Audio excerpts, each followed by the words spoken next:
Full time CEO की नियुक्ति। क्या राम मंदिर को मिलेगी पहली महिला सीईओ? धर्म सेना प्रमुख संतोष दुबे के सबूत। चंपत राय पर लगे आरोपों की जांच जारी।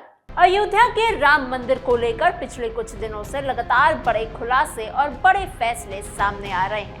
पहले मंदिर के चढ़ावे और दान में गड़बड़ी का मामला सामने आया, उसके बाद जांच के लिए एसआईटी बनाई गई। अब इसी पूरे घटनाक्रम के बीच श्री राम जन्मभूमि तीर्थ क्षेत्र ट्रस्ट ने पहली बार राम मंदिर के लिए एक फुल टाइम सीईओ नियुक्त किया जाने का फैसला किया है। सवाल ये है कि क्या ये सिर्फ एक प्रशासनिक बदलाव है या फिर हाल के विवादों के बाद व्यवस्था को मजबूत करने की कोशिश, और क्या ये फैसला उन सवालों का जवाब भी है जो पिछले कई दिनों से लगातार उठ रहे हैं। नमस्कार, आप कैपिटल टीवी का खास शो देख रहे हैं जहां हम आपको सिर्फ खबर नहीं बताते बल्कि उसके पीछे के हर सच, हर पहलू का करते हैं पर्दाफाश। मैं हूं आपके साथ समीक्षा तिवारी। राम मंदिर का निर्माण अब अपने अंतिम चरण पर पहुंच चुका है। हर दिन लाखों श्रद्धालु अयोध्या पहुंच रहे हैं। मंदिर में आने वाला चढ़ावा लगातार बढ़ता जा रहा है। करोड़ों रुपयों का दान, मंदिर की व्यवस्था, सुरक्षा, कर्मचारियों का संचालन, धार्मिक कार्यक्रम और आने वाले समय में बनने वाली नई व्यवस्थाओं को संभालना अब पहले से कहीं ज्यादा बड़ी जिम्मेदारी बन चुका है। ऐसे में ट्रस्ट का मानना है कि मंदिर के लिए एक ऐसे अधिकारी की जरूरत है जो पूरे प्रशासन को पेशेवर तरीके से संभाल सके। यही वजह है कि श्री राम जन्मभूमि तीर्थ क्षेत्र के न्याय से आधिकारिक रूप से राम मंदिर के मुख्य कार्यकारी यानी सीईओ के पद के लिए आवेदन मांगे गए हैं। जी हाँ, ट्रस्ट की ओर से जारी सूचना के मुताबिक इच्छुक और योग्य उम्मीदवार 18 जुलाई 2026 को शाम 4 बजे तक आवेदन कर सकते हैं। ये पहली बार होगा जब राम मंदिर के लिए फुल टाइम सीईओ की नियुक्ति होगी। माना जा रहा है कि ये पद सिर्फ एक प्रशासनिक जिम्मेदारी नहीं होगी बल्कि आने वाले सालों में राम मंदिर की कार्य प्रणाली, पारदर्शिता यानी ट्रांसपेरेंसी और संस्थागत व्यवस्था तय करने में सबसे महत्वपूर्ण भूमिका यानी सबसे इम्पोर्टेंट रोल निभाएगा। सीईओ के चयन के लिए ट्रस्ट ने पहले 3 सदस्यीय समिति का गठन कर दिया है। 6 जुलाई को बनाई गई इस समिति में सिक्किम हाईकोर्ट के पूर्व मुख्य न्यायाधीश न्यायमूर्ति प्रमोद कोहली को भी शामिल किया गया है। उनके साथ भारतीय सेना के पूर्व लेफ्टिनेंट जनरल विष्णुकांत चतुर्वेदी और उद्योगपति और प्रशासक सुरेश हवारे भी समिति में शामिल हैं। इन तीनों की जिम्मेदारी होगी कि वो सभी आवेदनों की जांच करें, उम्मीदवारों का मूल्यांकन करें और सबसे उपयुक्त व्यक्ति का चयन कर सकें। समिति ने चयन प्रक्रिया शुरू भी कर दी है और उम्मीद जताई जा रही है कि अगले 30 दिनों के भीतर इस नियुक्ति को अंतिम रूप दे दिया जाएगा, कैंडिडेट सेलेक्ट कर लिया जाएगा। ट्रस्ट की ओर से जारी विज्ञापन यानी एडवर्टीजमेंट में साफ कहा गया है कि सीईओ की नियुक्ति 3 साल के समझौते पर होगी। अगर काम संतोषजनक रहा तो इस अवधि को आगे भी बढ़ाया जा सकता है। नियुक्त व्यक्ति यानी सिलेक्टेड इंसान की तैनाती अयोध्या में ही होगी। सबसे खास बात यह है कि इस पद के लिए पुरुष और महिला दोनों समान रूप से आवेदन कर सकते हैं यानी अप्लाई कर सकते हैं।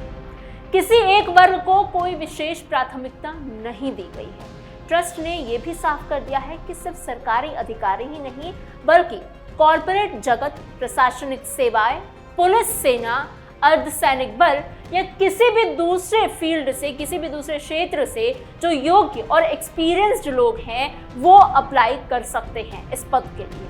अंतिम फैसला सिर्फ योग्यता, अनुभव, व्यक्तित्व और इस जिम्मेदारी के लिए उपयुक्त के आधार पर लिया जाएगा, लेकिन इस पद तक पहुंचना आसान नहीं होगा। ट्रस्ट ने स्पष्ट किया है कि उम्मीदवार के पास किसी बड़े सार्वजनिक संगठन, संस्थान, विभाग या कंपनी के प्रबंधन का कम से कम 20 साल का अनुभव होना चाहिए। इतना ही नहीं, उस बड़े स्तर पर अलग अलग विभागों के बीच तालमेल बिठाने और नेतृत्व करने का अनुभव भी होना चाहिए। अगर किसी उम्मीदवार के पास मंदिर या किसी हिंदू धार्मिक संस्थान के प्रशासन का अनुभव है तो उसे प्राथमिकता यानी उसे प्रायोरिटी दी जाएगी। ऐसे सेवानिवृत्त अधिकारी भी आवेदन कर सकते हैं जिनके पास इस तरह का अनुभव या फिर क्षमता मौजूद हो। अब इस पूरे मामले में एक और चर्चा तेज हो गई है। क्या राम मंदिर की पहली सीईओ कोई महिला हो सकती है क्या? अयोध्या के राजनीतिक जानकार निशेंद्र मोहन का कहना है कि अभी तक श्री राम जन्मभूमि तीर्थ क्षेत्र ट्रस्ट में की मौजूद संरचना में एक भी महिला सदस्य नहीं है। ना ट्रस्ट के मुख्य बोर्ड में और ना ही उसके प्रमुख समितियों में महिलाओं का प्रतिनिधित्व यानी रिप्रेजेंटेशन दिखाई देता है। ऐसे में अगर पहली बार किसी महिला को सीईओ बनाया जाता है तो ये सिर्फ एक नियुक्ति नहीं होगी बल्कि एक बड़ा संदेश भी होगा। उनका कहना है कि इससे महिला प्रतिनिधित्व को लेकर जो सवाल उठते आ रहे हैं उन सवालों का जवाब देने में भी मदद मिल सकती है और ट्रस्ट अपने संस्थागत छवि को ज्यादा समावेशी दिखा सकता है। हालांकि उन्होंने ये भी साफ कहा है कि अंतिम फैसला योग्यता और उपयुक्तता के आधार पर ही होगा, लेकिन अगर किसी महिला की नियुक्ति होती है तो उसे ट्रस्ट की छवि को संतुलित करने वाले कदम के रूप में भी देखा जा सकता है। इस नियुक्ति की एक और खास बात लोगों का ध्यान खींच रही है। अभी तक ट्रस्ट ने ना तो इस पद के लिए कोई उम्र की सीमा तय की है, ना ही कोई वेतन की घोषणा की है। चयन समिति का कहना है कि वो अनुभवी व्यक्ति की तलाश में है। सिलेक्टेड अधिकारी को अपने हिसाब से वेतन मिलेगा, लेकिन उसकी राशि बाद में तय की जाएगी। इससे साफ है कि ट्रस्ट फिलहाल वेतन से ज्यादा सही व्यक्ति की तलाश में जोर दे रहा है। चयन समिति के अध्यक्ष न्यायमूर्ति प्रमोद कौली का नाम भी काफी चर्चा में है।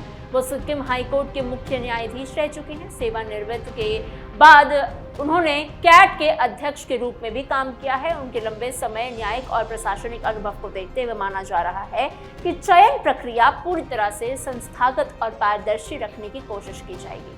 इसी बीच 22 जुलाई को अयोध्या में ट्रस्ट की अगली बैठक भी प्रस्तावित है। माना जा रहा है कि इस बैठक में ट्रस्ट के 3 खाली पदों पर नए ट्रस्टियों के नाम को अंतिम रूप दे दिया जाएगा। यानी सिर्फ नया सीईओ ही नहीं बल्कि ट्रस्ट का पूरा संगठनात्मक ढांचा ही नया रूप लेने जा रहा है। मंदिर निर्माण के बाद अब ध्यान स्थायी प्रशासनिक व्यवस्था बनाने पर दिया जा रहा है ताकि आने वाले सालों में इतनी बड़ी गड़बड़ी धार्मिक व्यवस्था को बिना किसी परेशानी के चलाया जा सके। लेकिन इस पूरी कहानी का एक दूसरा पहलू भी उतना ही इम्पोर्टेंट है।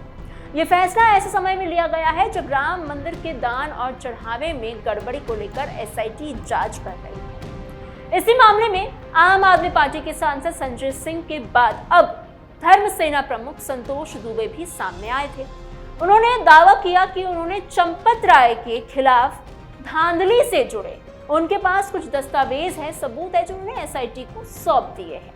संतोष दुबे के मुताबिक उन्होंने 75 से ज्यादा पन्नों के दस्तावेज और कई साक्ष्य यानी कई सबूत एसआईटी के सीओ सिटी श्रेयस त्रिपाठी के माध्यम से सौंपे हैं। उन्होंने बताया कि रविवार रात एसआईटी ने वीडियो कॉन्फ्रेंसिंग के जरिए उनसे पूछताछ की और सोमवार दोपहर तक सभी दस्तावेज जमा भी करने को कहा था। इसके बाद उन्होंने सभी कागजात जांच टीम को सौंप दिए हैं। संतोष दुबे का दावा है कि उन्होंने 8 प्रमुख बिंदुओं से जुड़े दस्तावेज जांच एजेंसी को दिए हैं। उन्होंने एसआईटी से यह भी अनुरोध किया है कि अलग अलग लोगों के सार्वजनिक बयान, कई यूट्यूब चैनलों पर उपलब्ध वीडियो और अलग अलग मीडिया प्लेटफॉर्म्स पर दिए गए बयानों को भी जांच का हिस्सा बनाया जाए ताकि पूरे मामले की हर दिशा से जांच हो सके। मीडिया से बातचीत के दौरान संतोष दुबे ने दावा किया कि उनके द्वारा दिए गए दस्तावेजों में चंपत राय द्वारा खरीदी गई जमीनों से जुड़े रिकॉर्ड और मूर्तियों गायब होने से संबंधित रिकॉर्ड्स भी शामिल है। हालांकि इन दावों की स्वतंत्र पुष्टि अभी तक नहीं हुई है और इनकी जांच एसआईटी कर रही है। उन्होंने कहा कि एसआईटी ने सीओ सिटी के माध्यम से सोमवार दोपहर तक सभी कागजात देने को कहा था और उन्होंने समय पर सारे दस्तावेज सौंप दिए। जब उनसे एसआईटी की जांच के बारे में पूछा गया तो उन्होंने कहा कि उन्हें लग रहा है कि जांच सही दिशा में आगे बढ़ रही है और कुछ अच्छा होने वाला है। उन्होंने ये भी दावा किया कि जो लोग दोषी होंगे उनके खिलाफ कार्रवाई होगी। हालांकि ये उनका व्यक्तिगत दावा है और अंतिम फैसला जांच पूरी होने के बाद ही सामने आएगा। चढ़ावा चोरी के मामले में अपनी शिकायत पर अब तक एफआईआर दर्ज ना होने को लेकर भी संतोष दुबे ने सवाल उठाए। उनका कहना है कि उन्होंने अपनी तहरीर की एक प्रति एसआईटी को भी सौंपी है।